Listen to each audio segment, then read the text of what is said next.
Olympius has already poisoned Honorius against him. He has claimed Stilicho is secretly serving barbarians and wants to place his own son, Eucharius, on the Eastern throne. At Olympius's prompting, Roman troops begin massacring Stilicho's supporters. Stilicho knows what's coming. He flees to a church with some of his loyal troops, and at daybreak on August 22nd of the year 408, Roman soldiers arrive on orders from Olympius and Honorius. Only after escorting him out of the church do they reveal that they've come to execute Stilicho for crimes against the state. Stilicho's faithful troops intervene in one last, frenzied attempt to rescue their leader, but Stilicho calls them off. He accepts his fate, and he's beheaded.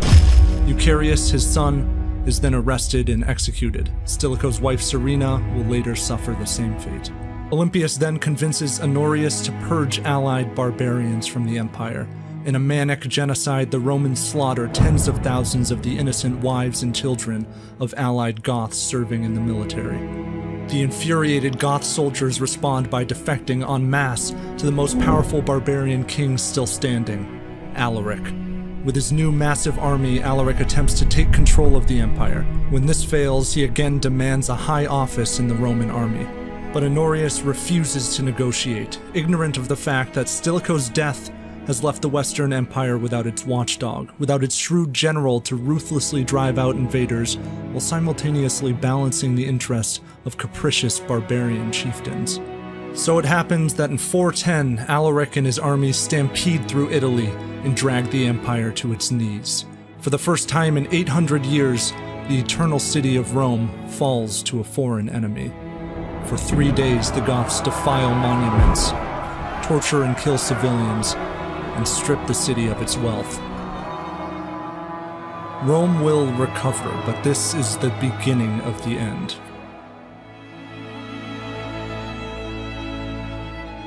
From here, barbarian kingdoms will chip away at the empire's borders, and the East and West empires, once together under Theodosius, will never be united again.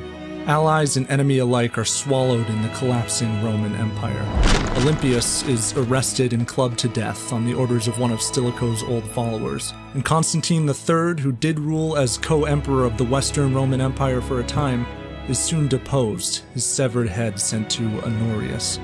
Finally, King Alaric, a few months after sacking Rome, falls ill and dies. These characters, from Theodosius and Eutropius to Alaric and Stilicho, are the actors who introduce Rome's final act. In 476, the western half of the empire falls. The Roman Empire as the world knew it dies, and Europe slowly slips into the Middle Ages. One wonders if Emperor Theodosius might have seen the writing on the wall all those years ago.